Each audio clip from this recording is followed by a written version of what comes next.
कोकिला लता मंगेशकर जी को गुजरे हुए 3 महीने होने को जा रहे हैं। जानकारी के लिए आपको बता दें, 6 फरवरी की सुबह मल्टी ऑर्गेन फेलियर के चलते 92 वर्षीय लता मंगेशकर जी इस दुनिया को अलविदा कहकर चली गई। लंबे वक्त से लता मंगेशकर जी गंभीर बीमारी से जूझ रही थी। मुंबई के ब्रीच कैंडी हॉस्पिटल में लता मंगेशकर जी ने अंतिम सांसें ली।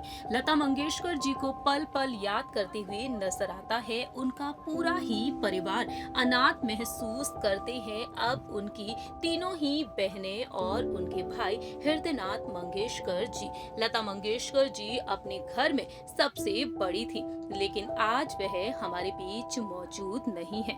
हाल ही में लता मंगेशकर जी के घर से एक दर्द भरी खबर सामने आई है। आपको बता दें, लता मंगेशकर जी के भाई इस वक्त मुंबई के एक हॉस्पिटल में एडमिट हैं। रिपोर्ट्स की माने सामने आया है कि हृदयनाथ मंगेशकर जी की अचानक तबीयत गंभीर हो जाने के चलते उन्हें हॉस्पिटल में एडमिट कराया गया है। हेल्थ अपडेट दिया है अब उनके बेटे और गायक आदिनाथ मंगेशकर जी ने।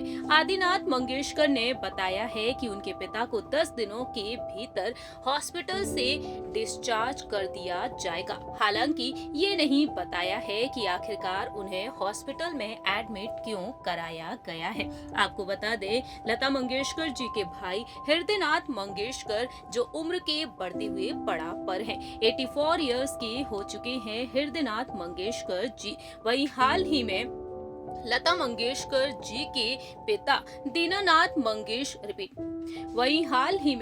लता दीनानाथ मंगेशकर पुरस्कार समारोह के दौरान आदिनाथ ने सभा को संबोधित किया। बताया कि उनके पिता ही हमेशा इस मौके पर स्वागत भाषण दिया करते थे और ट्रस्ट के बारे में जानकारी देते थे, लेकिन इस साल वह ऐसा करने में सक्षम नहीं है। दरअसल उनके पिता इस वक्त हॉस्पिटल में एडमिट हैं। वह कहते हैं कि विगत वर्षों में मेरे पिता पंडित हृदयनाथ मंगेशकर जी स्वागत भाषण देते थे और हमारे ट्रस्ट के बारे में जानकारी दिया करते थे। इस साल ऐसा करने में असमर्थ हैं क्योंकि वह इस समय हॉस्पिटल में है। इतना ही नहीं, आदिनाथ मंगेशकर ने कहा है कि भगवान की कृपा से वह अगले 8 से 10 दिनों में घर वापस आ जाएंगे। उनकी हालत स्थिर है, उनकी सेहत में सुधार हो रहा है। इस तरीके से उन्होंने अपनी बात कही। वहीं दीनानाथ मंगेशकर पुरस्कार समारोह का हिस्सा बने प्रधानमंत्री नरेंद्र मोदी जी, जिन्होंने कार्यक्रम में सभा को संबोधित किया और संबोधन की शुरुआत में हृदयनाथ मंगेशकर जी के जल्द से जल्द ठीक हो जाने की कामना भी की। मालूम हो कि मंगेशकर परिवार के साथ नरेंद्र मोदी का बहुत ही खास रिश्ता है और अब हृदयनाथ मंगेशकर जी की सेहत को लेकर सभी दुआएं मांग रहे हैं। इस रिपोर्ट में इतना ही। बाकी की तमाम अपडेट्स जानने के लिए देखते रहिए नेक्स्ट 9 न्यूज।